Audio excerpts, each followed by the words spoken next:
All right, so in this video, I'm going to talk about the impact of AI on SaaS, and in particular, the impact it has on companies' R&D processes, and also on the go-to-market side of things, the dynamics that it changes, and how founders should position themselves for success. I'll make some predictions on different go-to-market channels that I think will be impacted, and also will represent interesting opportunities going forward.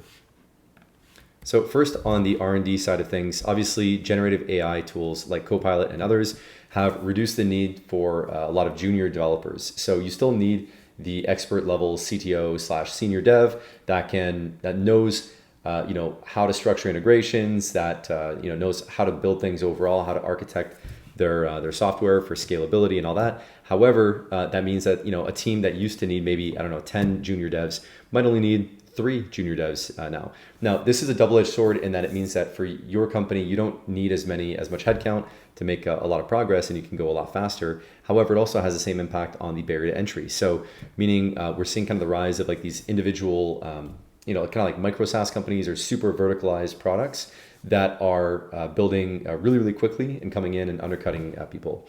Also, feature commoditization. So this means that a lot of the features that used to be differentiating are just going to be table stakes now. So if you look at things like the Kano model, where you can kind of position features on a spectrum of like nice to have, critical, must have, and really differentiated and unique, you'll be able to see this play out really at an accelerated pace in different niches and verticals.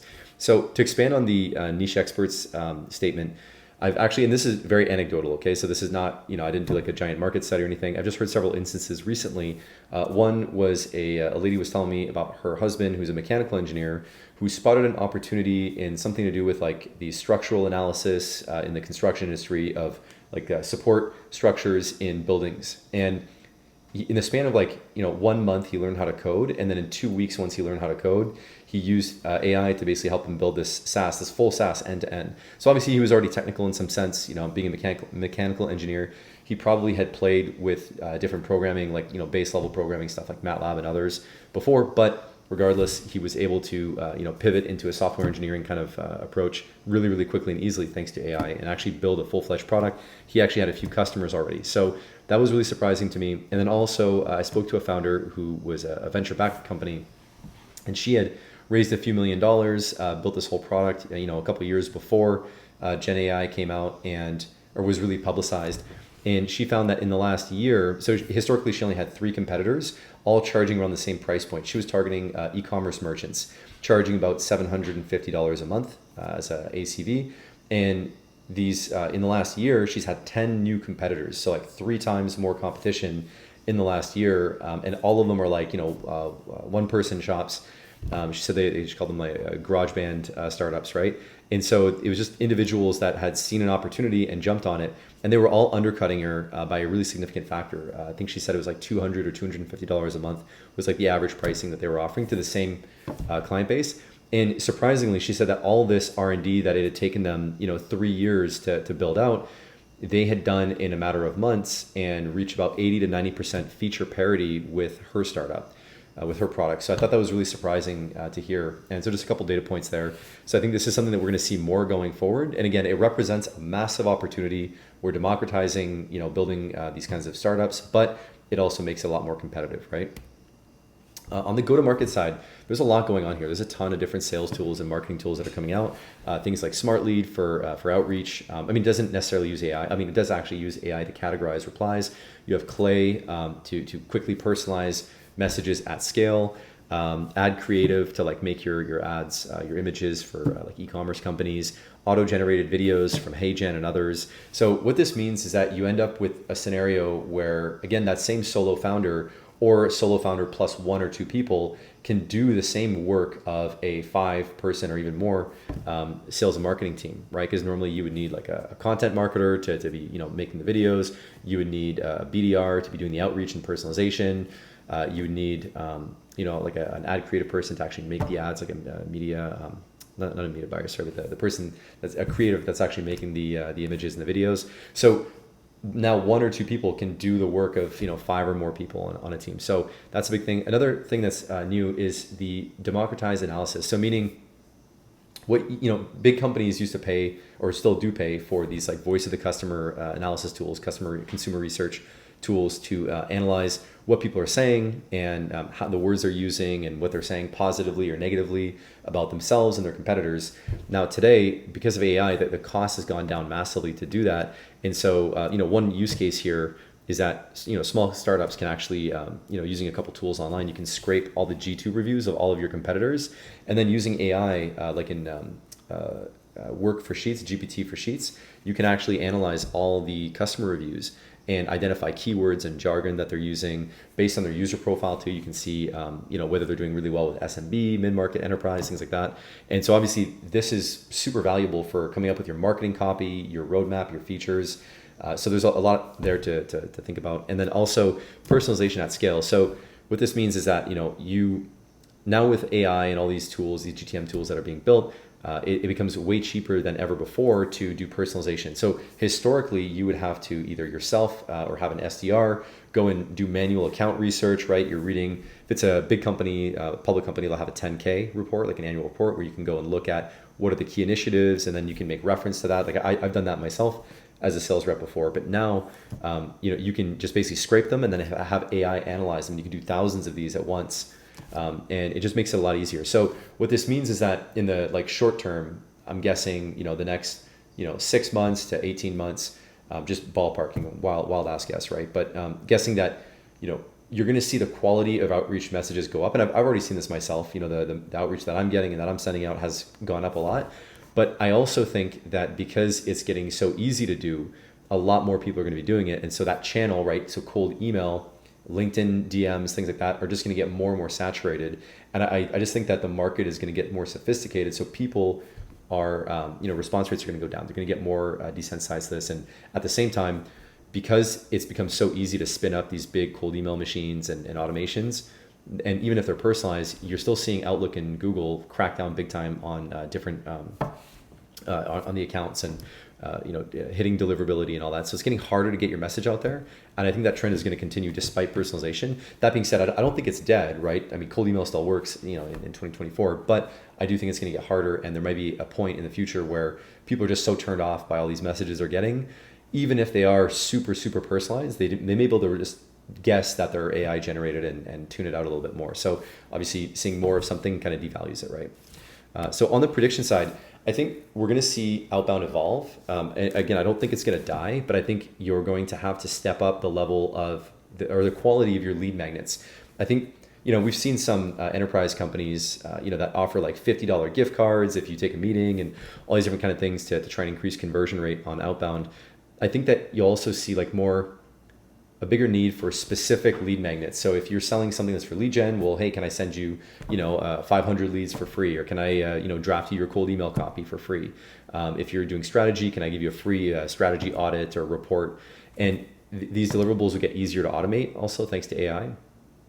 But I think that's what you have to do in the short term. Also, you're gonna have to go multi-channel. So I think that for outbound, the value of other channels will go up, especially ones that can't be automated. Or it's illegal, like AI dialers are illegal. Some people are still using them, but the FTC has recently banned auto dialers that use AI to do the conversations. So meaning, if you can cold call, if you can reliably reach people on the phone, if you can send direct mail packages, right? Heck, maybe even like doing door to door, like in a business area, right? If you're selling B2B, I think those are all channels that will be leveraged more in the future. And also, you'll have to go multi-channel and also have an account focus, I think, because now that it's easier to do account research and to kind of personalize your messages, I think that the move will be to securing more strategic accounts with outbound and having to move up the ACV that you can reliably generate from an account to justify including it in an outbound motion. Also, events. I've historically not been a huge fan of events in the context of growing SaaS companies, especially early stage ones, just because they're very, very expensive. And they rarely, in my experience, have proven a great ROI. With that being said, I do think that if everything is shifting towards AI, then I think that we'll see prospects in the market will crave connection and actual, shaking people's hands and meeting people face to face. So I think that will go up in value. I think the focus should be on partnerships and key accounts. Where can we reach our our key partners and our key accounts with events. I think that's how people should be thinking about it. Likewise for strategic partnerships, I think anywhere that you can secure exclusivity, right? It's all part of building a bit of a monopoly. Anything is getting a distribution either through white labeling or just resellers, right? Value-added resellers, and also just key partnerships in general will become more important. So this is a place where I think if you treat strategic partnerships like an enterprise account and you go after them in an account-based approach with outbound, I think there can be a great ROI there. And then finally, product-led growth and content and community. So for PLG, it's a bit of a buzzword. I think I've seen from doing user interviews with enterprise companies that products that are really simple to use and don't integrate with a bunch of different systems and aren't super, super expensive. If you can check those two boxes, then it makes it a lot easier for buyers to get started with you. So I think we'll see a bit of a shift here where even if you're selling to large companies, you should probably offer some kind of freemium version to get the end users trying it out, and then you can sell to the manager with outbound and say, hey, you've already got 3 people on your team are using our product, give us a try. I've heard this directly from several buyers who said, I love my client's solution because I didn't have to go through an IT and a procurement process to buy it because the ticket was low enough and it doesn't touch any of our other systems. So it's like a point solution. So I think there's going to be a trend towards point solutions that are really easy and low friction to start using. The other aspect, that increases word of mouth, obviously, right? So if you get more people using it, you have a higher likelihood of getting word of mouth out there in a given target market. Authentic content and community building. So again, in line with the idea that AI is going to make a lot more noise on a bunch of different channels. We're seeing this with content, right? There's more and more content than ever, and a lot of it is low quality, or a lot of it comes across like GPT written. Whenever you see like delve into the exciting world of, and then overall, at the end to kind of wrap things up. So that's always a tell. I think because of that, we're going to see a trend where people are going to, really want to have more authentic parasocial relationships with business influencers. And so I think this is something where, companies should be thinking how they can leverage their executives to create podcasts and thought leadership pieces, interviews, right? And also like videos to get the word out there and get people on LinkedIn and Twitter and other, more business focused social media to build those relationships with them at scale. Other things are like, genuine value add contents based on unique insights. The big thing is going to be in line with authenticity is having really something unique and interesting to say in the market. And then on the flip side of that, I think it's going to be free communities, user groups, and Slack, Discord channels. So going where your prospects are and adding value directly in those communities without being overtly salesy. So, thinking back to what I mentioned about lead magnets, right, a lead magnet is an exchange of value in exchange for their contact information, their engagement, right, some kind of sign of interest. Same thing, you can do that with communities, right, where you can offer free audits or free reviews or free landing page reviews or free database queries and exports, right? Those are ways that companies and founders can engage in those communities and not be super salesy, but have a presence, have visibility, and get users there. So in conclusion, I don't think AI isn't ruining SaaS. It's not the end of the world, right? There's a lot of people that are saying a lot of crazy things. I think it's just evolving, and these are ways that you can kind of be ahead of the curve and start thinking now about how you can position yourself on one of these channels. Again, I don't think you should do all of them because that would be like way too much unless you're if you're at the growth stage, then sure. But like early stage SaaS, you want to focus on like 1, maybe 2 of these and just do them really, really well. So let me know if you have any questions on this. Leave a comment below and I'll be happy to answer.